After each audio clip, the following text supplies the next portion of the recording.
Padre, oramos, Señor, para que tengas misericordia, Señor. Ten misericordia de nosotros, de nuestras vidas. Venimos arrepentidos, humillados, Señor, pidiéndote perdón por cada pecado de palabra, obra, pensamiento. Lávanos con la sangre de tu Hijo, lava nuestras conciencias de obras muertas, Señor. Ayúdanos a traer cautivo a ti todo pensamiento en obediencia. Déjanos, Señor, vestidos con tu armadura, orando en todo tiempo, con toda oración y súplica en el Espíritu. Oh, Padre, hay espíritu de gracia y oración, Señor. Fortalécenos en la búsqueda. Tu poder opere en nosotros, actúe, tu fe actúe juntamente con sus obras, Señor. Tu palabra, tu poder opere, actúe a través de nosotros. Gracias, mi Señor. Oro, Señor, por la palabra, Señor, en esta tarde, para que traigas el respaldo, la unción, la dicha, la gracia, el de nuevo, Señor. Reconozco que soy siervo inútil, sin ti nada puedo hacer, Señor. Sergio nada es. Oh, Padre, en el nombre de Jesús. Háblanos en esta tarde, Señor, edifícanos, muéstranos, necesitamos verte, oírte, escucharte, conocerte, por medio de tu palabra. Queremos ser un pueblo que te honre, no solamente de labios, sino con el corazón, que te adore en espíritu y en verdad, Señor. Los días son malos, Padre. Los días son malos, Señor. Solamente en ti salvación. Solamente en ti está la verdad. Solo tú puedes darnos la dirección, el aliento, la consolación, el consejo, la edificación. Por favor, Padre, trae espíritu de sabiduría y revelación en tu conocimiento. Alumbra los ojos de nuestro entendimiento. Pon, escribe tu palabra a fuego en nuestra mente y corazón. Trae la leche espiritual no adulterada que solamente tú haces en esta tarde. En el nombre de Jesús. Amén. Aleluya. Amén. Gloria al Señor. Bendito sea el nombre del Señor. Amén. Dios es bueno. Él es fiel. Gloria al Señor. El Señor dice: mis ovejas oyen mi voz y me siguen. Esa voz es la palabra, es la Biblia, es la Escritura. Las ovejas siguen a Jesús escuchando la palabra. Alguien dijo: si quieres escuchar la voz de Dios, lee la Biblia en voz alta. Aunque nosotros sabemos que el Señor, el Espíritu Santo nos habla y nos muestra, pero aunque yo he escuchado la voz del Espíritu Santo, lo que experimentamos es ese pacto de la fe, como con Abraham, cuando dice que en Génesis 15, y vino la palabra de Jehová en visión a Abraham, y le dijo: no temas, Abraham, porque yo soy tu escudo, tu galardón será grande sobremanera. Fíjate que vino en visión y le habló. Y así es la fe. La fe es una visión del reino de los cielos, es una visión de la vida de Cristo, es una visión del testimonio de nuestro Señor. La fe es una visión de la verdad bíblica, es una visión del reino de Dios, de lo que Dios ha establecido, de lo que somos nosotros en Cristo. Nosotros estamos en ese proceso de recibir, de entender, de comprender. Cuántas veces nosotros vemos cosas por el Espíritu y el Espíritu Santo nos está trayendo la visión bíblica, nos está trayendo el testimonio de nuestro Señor. Lógicamente, contra más siembra en el Espíritu, más se entrega a la oración, más se entrega a la comunión con Él, más sensible, más aguda es la visión. más tú puedes escuchar viendo. Cualquiera lo diría, escuchar viendo, ¿no? Por eso la Escritura dice, mire como oiga. Mire como oiga. Así que nosotros escuchamos viendo. Y es una particularidad de nuestra fe en Cristo. Por eso la fe dice que actúa juntamente con sus obras. Ese texto bíblico, muéstrame tu fe por las obras, yo te muestro mis obras por la fe. No, es que la fe viene y actúa juntamente con sus obras. Es una fe viva que actúa juntamente. Porque la fe te transfiere, te transmite, te enseña, te muestra. Es una visión que a través de la Escritura, en el Espíritu, por el Espíritu Santo, te muestra.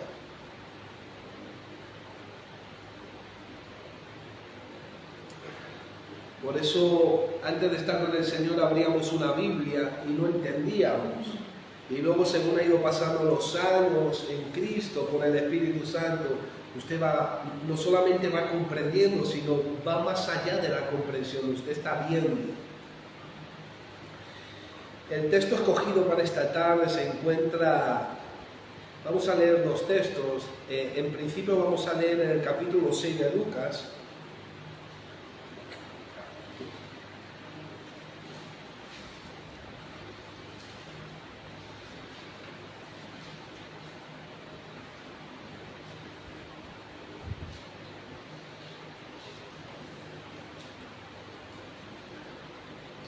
En el capítulo 6 de Lucas, y vamos a leer del 46 al 49. ¿Amén? ¿Lo tenemos? Amén. Gloria al Señor. Habla de los dos cimientos. Dice, ¿por qué me llamáis Señor, Señor, y no hacéis lo que yo digo?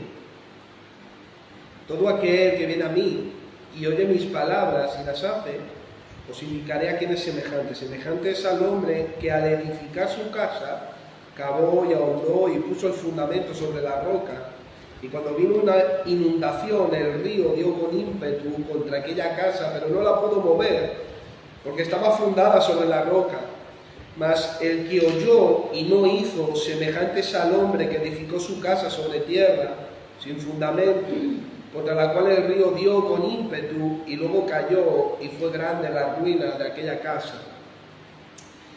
Este texto, junto con el texto que vamos a leer después, en Mateo 7, en el Evangelio Sinóptico, y con relación con la temática, es el final del mensaje del Sermón del Monte.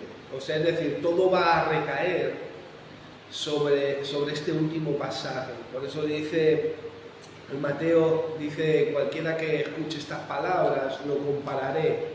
Viene hablando de todo el sermón, de toda la palabra que viene hablando y recae sobre los dos fundamentos.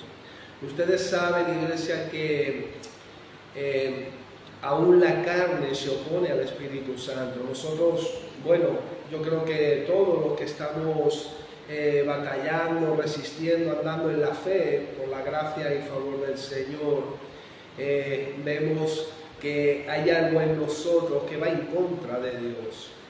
Es una batalla, es una resistencia la que nosotros tenemos. De ahí la importancia de la búsqueda del Señor, bueno, en fin, de la comunión con el Señor, de exponernos a la Escritura. Pero dice que el Espíritu Santo no le deja hacer lo que quiere. Y el Señor, a través de su palabra, hace fuerza. O sea, a través de su palabra, Él nos exhorta, nos edifica, nos consuela, nos abre, nos muestra la verdad. El Señor a sus redimidos no los acusa, no los condena. En su defecto y en casos extremos los disciplina, los castiga, inclusive puede venir juicio, pero no los condena. Dios no está buscando acusar, condenar. A veces cuando nos exponemos a la Escritura, ¿Nos podemos sentir condenados y acusados? Sí. Pero es porque la ley o la escritura fue para denunciar la carne, el pecado. Y hay a veces en áreas de nuestra vida que te puedes sentir condenado en un mensaje, en una predicación. Lógicamente estamos hablando de forma general, no porque el predicador, el pastor o el que está exponiendo acuse o condene de forma literal, sino a veces yo mismo, yo creo que todos estamos escuchando y tú ves cómo la palabra te sacude en un área, te da en un área. Y eso es lo poderoso de la Escritura, eso es lo hermoso, lo bello. Esa es una de las armas de nuestra milicia, que son espirituales, porque la palabra es espíritu y vida. Entonces tú sientes cómo golpea un área, algo te sacude y te levanta temor y pides perdón, te arrepientes, te metes en búsqueda con el Señor en ese área, pero no... El Espíritu Santo no lo hace para condenar. Él no es condenatorio, Él no es acusador. Él es para edificar, para exhortar, para no dejarle a la carne que haga lo que quiera, para guiarte, para cuidarte, para protegerte. Cuando Dios le da una palabra en el huerto del Edén, no es una palabra condenatoria. De cierto, o sea, Dios no fue esta la motivación. De cierto, Adán, que como comas vas a morir. No fue así, no. De cierto, Adán, que si comes de ese árbol vas a morir. O sea, la motivación es otra. Lo que Dios transmite es otra cosa, no es algo condenatorio, sino es un aviso, una enseñanza, una instrucción, un cuidado, una ayuda, una palabra profética, la más segura, en la cual hacemos bien en estar atentos. Y la palabra nos sube al nivel de lo que la vida del Espíritu exige. Por eso a veces nosotros, inclusive en áreas o en momentos o en procesos, nos sentimos como un poco imposibilitados para llegar. Pero bueno, lo que nosotros no podemos conseguir en oración, para Dios todo es posible. Dios lo hace, Dios lo consigue, Dios perfecciona la obra. Y bueno, fíjense que el versículo 46, el Señor empieza diciendo: ¿por qué me llamáis Señor, Señor, y no hacéis lo que yo digo? O sea, dicho de otra forma, o sea, la boca no puede ir por un lado y el corazón por otro. Tú no puedes llamarme a mí Señor y no darme tu corazón. Es como cuando el Señor dijo: este pueblo de labios me honra, pero su corazón está lejos. Pero el problema de ese pueblo era que lo que estaban enseñando eran mandamientos de hombre. Entonces la honra caía en vano.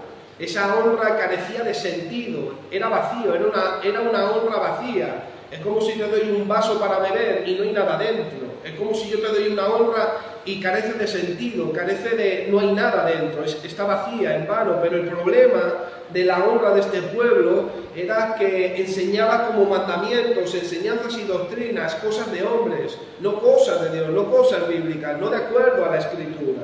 Y ese era uno de los problemas que empezamos a ver. O sea, es decir, el Señor cuando dice: ustedes me están llamando a mí Señor, y dicen que yo soy su Señor, al decir eso lo que están diciendo es que yo soy el dueño de tu vida. Tú estás reconociendo que yo pagué un precio de sangre, tú eres de mi propiedad, porque eso es lo que es redimir. Era cuando en el antiguo pacto alguien pagaba el precio para redimir un familiar y entonces pasaba a estar bajo su autoridad, digámoslo así. Entonces el Señor es dueño de nuestra vida y como dueño hay que obedecerle. Él es el que manda. Él es el que dirige, Él es el que establece.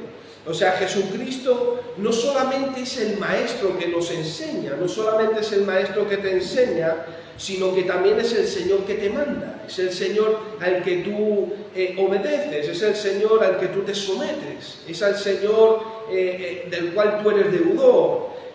O sea, en todos los aspectos de la vida. Nosotros le debemos a Él lealtad, fidelidad, porque Él es nuestro Salvador, es nuestro Redentor, es nuestro Rey. O sea, Él es el que vela por nosotros, el que nos protege. O sea, la iglesia actúa y se conduce de acuerdo a lo establecido por el Señor.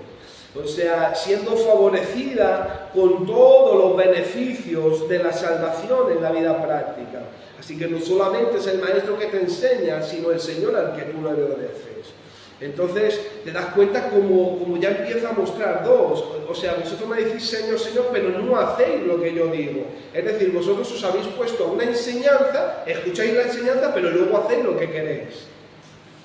Fíjate qué hermoso. Así que, por ejemplo, Santiago en el capítulo 1, de allá al 22 y 25, dice, ser oidores, pero también hacedores. O sea, la idea en el griego, para ser oyente, para ser oidor, es un participante en un auditorio de una obra maestra. O sea, Cristo te hace partícipe de su obra maestra. Qué hermoso. Y luego continúa el texto tipificando la palabra con un espejo. Diciendo, bueno, pues la palabra es un espejo donde tú te consideras y es como si tú vas a un espejo, te miras y te vas y olvidas cómo eras, la mancha, la arruga, el defecto. No, es como diciéndote, no, tú constantemente tienes que estar mirándote en el espejo, tienes que estar considerándote, viéndote. Aleluya, gloria al Señor, bendito sea el nombre del Señor. Así que fíjense que el espejo lo que nos lleva es a una vida sólida, fuerte, firme, resistente. Y eso es lo que nos hace a nosotros estar edificados sobre la roca. Una vida fuerte, sólida, resistente.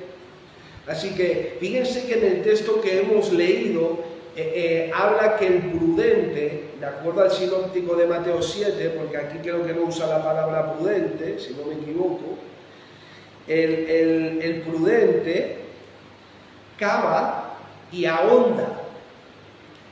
O sea, el que es prudente está excavando, cava y ahonda sobre la roca para edificar. O sea, es decir, los cristianos buscan lo profundo. Los cristianos viven profundizando, buscan lo profundo, excavan, descienden a las cosas profundas del Espíritu Santo. Y allí es donde los cristianos se edifican sobre la roca. Los discípulos de Cristo son los que se implican trabajando en lo que la palabra de Dios enseña. Por eso dice, cualquiera que escucha esta palabra lo compararé con el que edifica sobre la roca. Cristo es la roca, pero Cristo es la palabra hecha carne. Así que fíjense cómo el cristiano, esta palabra edificar sobre la roca, el que cava, el que ahonda, el que profundiza, el que excava, el que busca lo profundo, las cosas del Espíritu Santo, de la Escritura, está implicando al Hijo de Dios, al discípulo, como un obrero, como un albañil que construye y edifica una estructura. Es como el trabajador que fortalece y confirma un edificio que necesitaba ser reformado, aunque en nosotros no hay una reforma. En nosotros todo ha sido hecho nuevo, ha sido tirado abajo y ha sido hecho nuevo. Lo viejo no puede reformarse, no puede transformarse, eso tiene que ser quitado, despojado. Así que fíjate que lo que dice el Señor, no edifiques sobre la arena. O sea, la tierra, la arena, es la insensatez. O sea, es decir, la forma de pensar del mundo, su filosofía, su ideología, sus corrientes. Aleluya. Gloria a Dios. Gracias al Señor que nos guarda por medio de su palabra. Vamos a Mateo capítulo 7 de Mateo, y vamos a leer el sinóptico, la parte bíblica. Mateo 7, vamos a leer del 24 al 29, y aquí vamos a exponer un poquito más largo.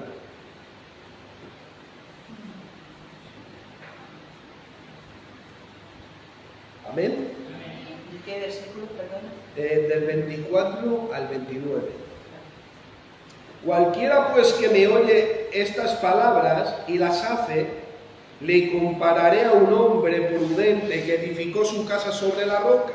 Descendió lluvia, vinieron ríos, soplaron vientos y golpearon contra aquella casa y no cayó, porque estaba fundada sobre la roca.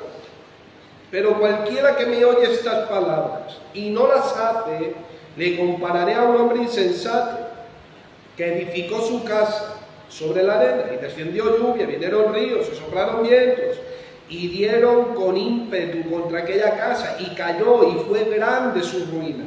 Y cuando terminó Jesús estas palabras, la gente se admiraba de su doctrina, porque les enseñaba como quien tiene autoridad, y no como los escribas. Aleluya, gloria a Dios. O sea, es aquí donde acaba el sermón del monte. Y fíjense que dice cualquiera, esto encierra a todos. Así que fíjense que lo que el Señor viene transmitiéndonos en el texto, en la palabra, es que hay dos tipos de personas y hay dos formas diferentes en las que edificar la vida. Así que el texto nos habla de dos vertientes, de dos fuentes, de dos maneras en las que se construyen y se edifican la vida. Dos métodos, dos tácticas, dos procedimientos que componen la vida y que la actitud la levanta y la manifiesta. Dos tipos de bases, de apoyo que sostienen lo que tú edificas, que sostienen la vida, como por ejemplo la roca, como dice en el texto, que es firme, o la arena, que es inestable, la tierra, que es inestable, o Cristo, que es estable. Así que las casas lo que están representando son la vida de las personas y pueden ser muy parecidas. Puedes tener a alguien que lo veas que es muy parecido, muy parecida, inclusive a veces en cuanto a lo bíblico, pero eso sucede como el trigo y la cizaña, que son muy parecidos, pero el grano de uno es venenoso y el otro alimenta, el otro es bueno, el otro es productivo. Así que inclusive puede haber casas que están en la arena y pueden llegar a ser más bonitas en apariencia de las que están en la roca. Pero cuando llegue la tormenta se verá la solidez o la inestabilidad, la realidad de lo que hay, de quién es, dónde ha estado fundamentada, cuál es su cimiento, el fundamento, cuál es la raíz. Saldrá a la luz lo profundo del corazón. Por eso dice la Escritura, no pongan la mira en las apariencias. Pablo venía amonestando de aquellos que ponían la mira en las apariencias. Así que hay dos tipos de personas, prudentes e insensatos, que definen su vida espiritual y moral. O sea, da igual, sea prudente o insensato, va a tener que definir su vida espiritual y moral. Y es que esto va mucho más allá del intelecto. Esto se resuelve en lo profundo del corazón y del alma. Hay unos que escuchan y otros que desechan. Unos sabios y otros necios. Unos que confían y dependen de Dios y otros que están envanecidos en lo suyo propio y dependen del mundo y del que lo gobierna. Eso viene transmitiendo el texto. O sea, hay constructores bíblicos espirituales, la iglesia, los cristianos, gente que edifica su vida, ha puesto los ojos en Cristo Jesús, en los cielos, en el reino de Dios, y hay otros constructores que son carnales, que edifican su vida, ha puesto los ojos en la tierra, en lo terrenal, en lo temporal, en lo mundano, en el pecado, en sus pasiones desordenadas, en los deseos de los ojos, en la vanagloria de la vida, en los afanes de este siglo, en el engaño de las riquezas. Es que hay una puerta que es ancha, ¿y a dónde te lleva ese camino? Y es que hay una puerta que es estrecha, que no hay espacio, solo para ti, para Cristo.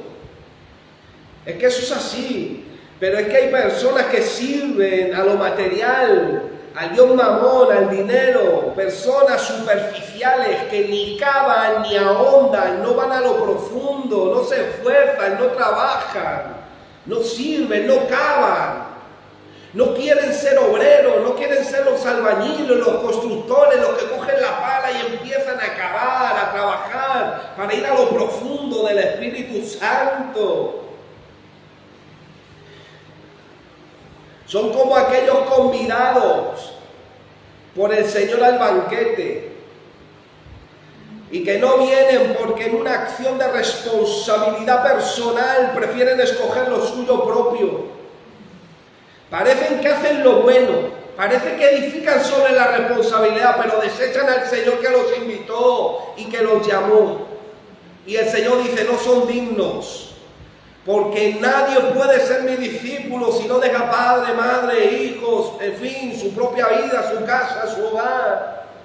No es que lo abandones y no cojas la responsabilidad de lo que Dios te ha dicho, sino que ames más a eso, que a Dios, a sus propósitos y al Señor. Porque todo eso es un efecto secundario de la bendición de Dios, como hablábamos en la primogenitura la semana anterior. La bendición es... O sea, por eso se quedó Rebeca también era estéril, si no recuerdo mal. Pero como había un propósito, fue bendecida con Isaac.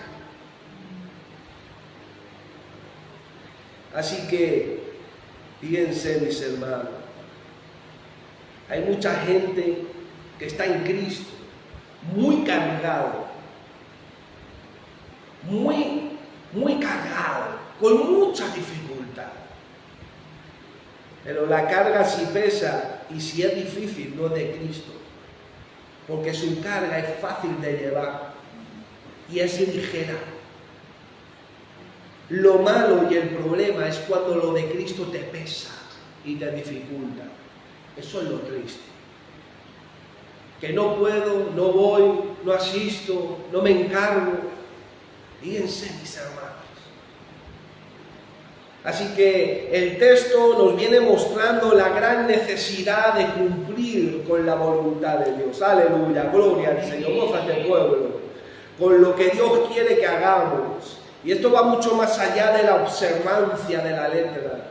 Esto va mucho más allá del código externo, ético y moral al cual nosotros podamos ver. El Señor nos está hablando de una nueva vida que surge del corazón con el poder del Espíritu Santo en la palabra. Es que si no, nosotros no podíamos hacer nada. El Señor viene hablando de una nueva vida, de una genética que revela la naturaleza divina, que contiene la justicia de Dios y que vive en santidad por amor de Dios. Desde el capítulo 5 que empieza el sermón del monte hasta que llegamos aquí, si Dios no hace algo nuevo, si Dios no te da un nuevo nacimiento del agua y del Espíritu, tú no puedes cumplir, no puedes manifestar el sermón del monte. Ahora es un desarrollo, hay que escuchar, hay que implicarse, hay que aunar, hay que cavar, hay que trabajarlo.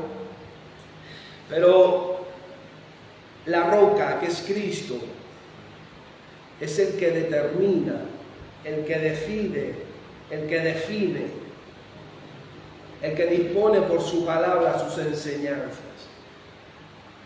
Y nuestra vida es la que responde a esas enseñanzas. Eso es lo que viene transmitiendo el texto también. El Señor nos enseña y nosotros respondemos a la enseñanza. Hay una respuesta al llamado de lo que el Señor nos enseña. Nosotros reaccionamos a lo que Él nos enseña. Amén. Usted reacciona, usted se implica en lo que el Señor le enseña. O sea, hay una respuesta en la forma de cómo tú actúas y vives, de comportarte, de hablar, en la forma de reaccionar en las circunstancias de la vida. Mis hermanos, y eso es lo que te muestra a ti la prudencia y la insensatez. Y eso también es discernimiento espiritual, bíblico. Así que aquí tenemos a los escribas, a los fariseos, a los sacerdotes, a los líderes de la época, que dependían de la Escritura. Primero, para ejercer autoridad sobre el pueblo, para ministrar, edificar y enseñar y traer orden. Pero miren, mis hermanos, la tradición sus motivaciones erradas, sus intereses propios, sus formas de ver, de pensar, de ser, de actuar, hacían nula la autoridad y el poder de lo que la Escritura les enseñaba y transmitía. El Señor dijo: vosotros habéis quitado la llave de la ciencia, ni pasáis, ni entráis, ni dejáis entrar. Habían hecho ineficaz. Ellos ejercían a través de la letra, a través de la tradición, del legalismo religioso. Fíjense qué pensamiento me trajo el Señor. Me dijo así: el legalista religioso mata defendiendo la ley de Dios y a Dios. Jesucristo murió crucificado cumpliendo y enseñando la ley de Dios por amor. ¡Qué diferencia! ¡Qué hermoso! Este pensamiento me dejó clavado en la silla.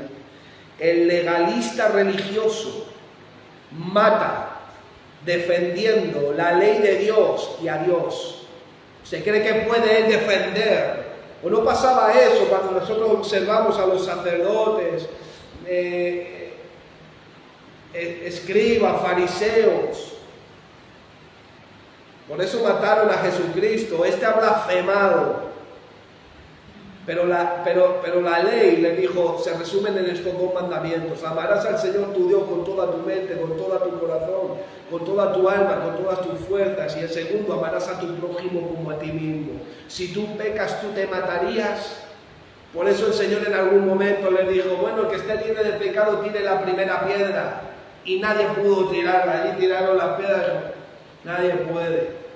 Pero el legalista religioso se levanta a defender a Dios y a su ley. Pero qué diferente a Jesucristo, que murió crucificado, cumpliendo y enseñando la ley de Dios por amor. Y en esa muerte y en esa resurrección, la ley de Dios viene por genética, al corazón, a la mente, a un nuevo nacimiento. Y nosotros tenemos que aprender del Señor. Dios no necesita que usted le defienda, ni a su ley. El Señor lo que necesita son estandartes, gente victoriosa, que muestre a Cristo, que muestre la vida de Cristo, que enseñe la vida de Cristo en amor, no en condenación, no matando. Si pesa más lo que tú vas a defender que la vida de tu hermano, cállate, porque lo pueden matar con una palabra. Eso es lo que está diciendo el pensamiento. Si lo que tú vas a defender pesa más que la vida de tu hermano, no lo digas.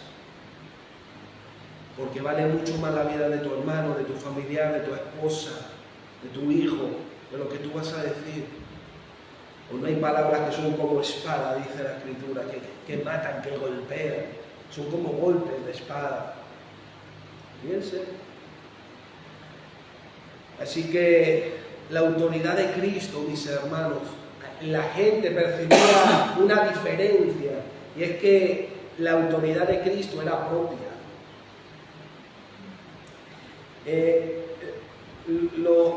Los líderes de la época enseñaban a través de la letra, a través de la tradición, a través de los hombres de la Escritura. Cristo no, la autoridad de Cristo era propia. Él enseñaba como quien tiene autoridad, dice. O sea, él hablaba en su propio nombre, en su propio carácter, voluntad, soberanía, justicia, porque él es el verbo de Dios. Él es el verbo hecho carne, él es el espíritu de la profecía. Él es la manifestación en persona del poder de la Escritura. Dios en la palabra hecho carne, la palabra de Dios encarnada, es decir, todo lo que Dios dice de sí mismo en la palabra, eso es lo que es Cristo. Jesucristo no solo tenía la autoridad, sino que también hacía y hablaba lo que veía y escuchaba del Padre, porque el Hijo es uno con el Padre en esencia y sustancia. Porque el Hijo es la imagen visible, la imagen visible del Dios invisible, su misma sustancia, la representación exacta del Dios invisible. Aleluya. Así que lo que Cristo estaba trayendo y revelando era una sabiduría, una vida que se acciona, pero que marca la diferencia entre la conducta correcta superficial, basada en la observancia de la ley, con la obra de la justicia del Evangelio que procede del corazón de una nueva vida en Cristo, mis hermanos. Y eso es legalismo. Mucha gente en la iglesia quiere ser como menganito, fulanito y el otro, pero no han recibido lo que Dios tiene para ellos. Eso también es legalismo. Legalismo no solamente es una imposición, también es cuando usted copia. Y Dios no ha dicho que lo haga, porque usted puede tener algo de un evangelista, de un pastor o de otro tipo de don o ministerio, pero Dios también se lo ha dado a usted. Entonces ahí tienen como una referencia, y como decía Pablo, ser imitadores de mí, ¿no? En cuanto al carácter y ciertas circunstancias. Pero en cuanto a la conducta, mis hermanos, hay un carácter que todos hemos recibido, y no es por la observancia, es por naturaleza, por genética, por identidad. Por eso pasan los años a veces y la gente se echa las manos a la cabeza y dice, bueno, esta persona, ¿cómo ha podido comportarse así? Si lleva con nosotros 20, 30 años, ¿cómo ha pasado esto? ¿Cómo está así? ¿Cómo tomó esta decisión? Y es porque muchas veces aprendemos cosas, formalismos, observancia, pero realmente no la recibimos, no la definimos, no se la pedimos a Dios. Es como cuando tú aciertas en algo y dices, si yo he acertado en esto, ¿por qué acierto una en lo mismo y fallo 10? En lo mismo. Porque estás en la observancia, no se lo has pedido a Dios, todavía no lo has recibido, todavía no lo has definido, porque cuando tú recibes algo de genética, ya lo tienes, ahí ya no caes, ahora tú ya lo manifiestas lo contrario. Amén. Es así, mis hermanos.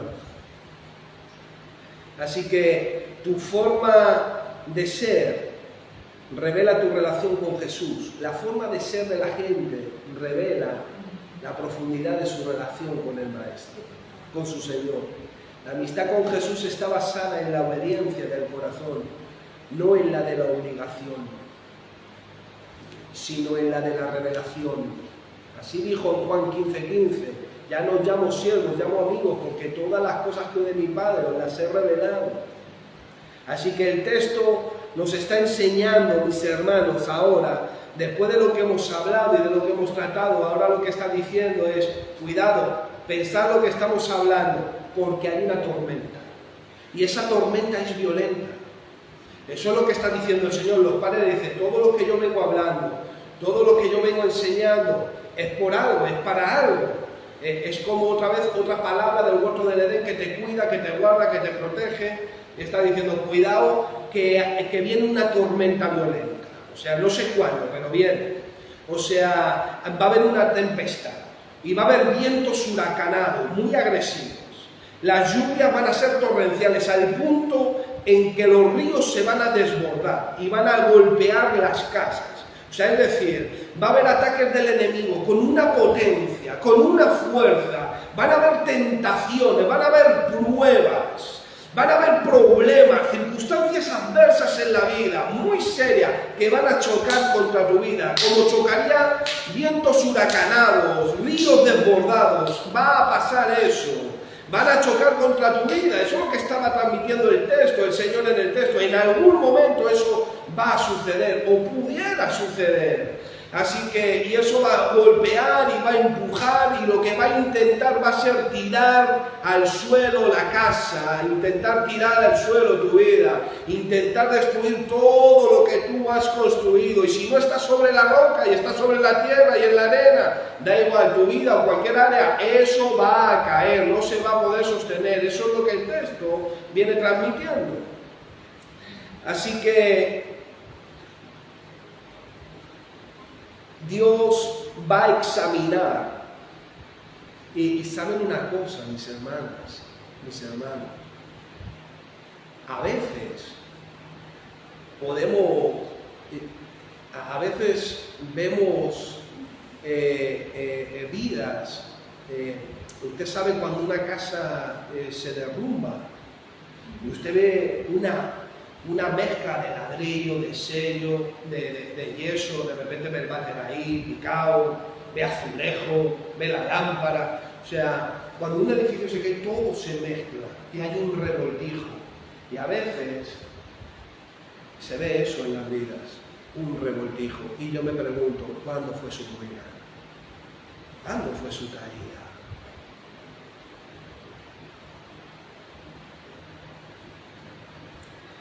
Y eso puede pasar en áreas, mis hermanos. Pero esto es también para nosotros, no solamente para los que edifican en la tierra. ¿Por qué? Porque la Biblia nos enseña que Dios nos va a examinar a nosotros. O sea, nos va a poner en balanza, va a pasar por fuego cómo y en dónde hemos estado edificando. O sea, y todo lo anterior, el Dios eterno en su soberanía lo va a permitir. Cada tormenta, Él lo va a permitir para que nosotros veamos qué es lo que permanece y qué es lo que no permanece, qué es lo que hay, qué es lo que se cae y qué es lo que permanece. Si no, nunca podríamos crecer. Por eso dice el Señor, por ejemplo, en la vida verdadera, que Él limpia el pámpano para que lleve más fruto. Por eso la fe pasará por fuego. Por eso Dios permite tormenta. Por eso dice, Señor, ¿cómo estoy así? ¿Qué es lo que pasa? ¿Cómo estoy viviendo esto? Esta situación, ¿por qué? ¿Cómo he llegado aquí? Inclusive países enteros, mis hermanos. Iglesias. O sea, pasa. El Señor lo permite. Para que podamos ver qué es lo que permanece y qué es lo que cae.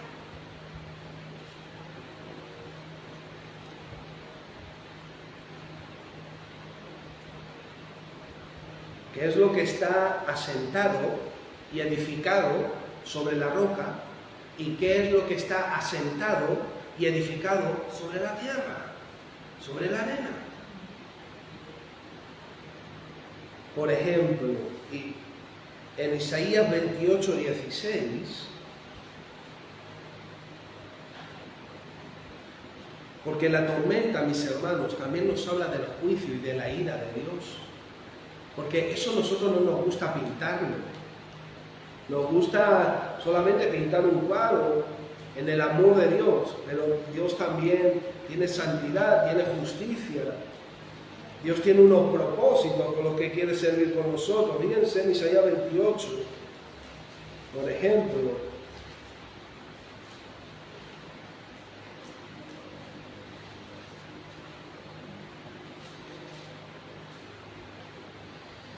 Isaías 28, 16 al 17. Por tanto, Jehová el Señor dice así: he aquí que yo he puesto en Sión por fundamento una piedra probada, angular, preciosa, de cimiento estable. ¿De qué le está hablando aquí, iglesia? El que creyere, no se apresure. Esta palabra, no se apresure.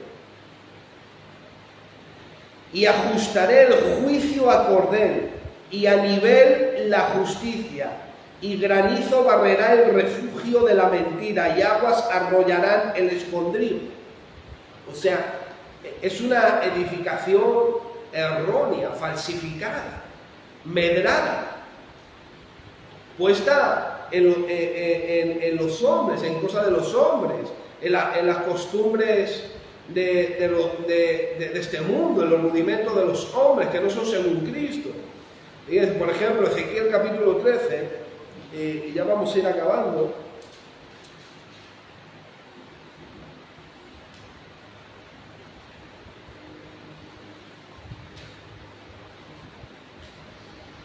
Nosotros ya vivíamos, por la gracia del Señor, edificando nuestras vidas, ¿verdad?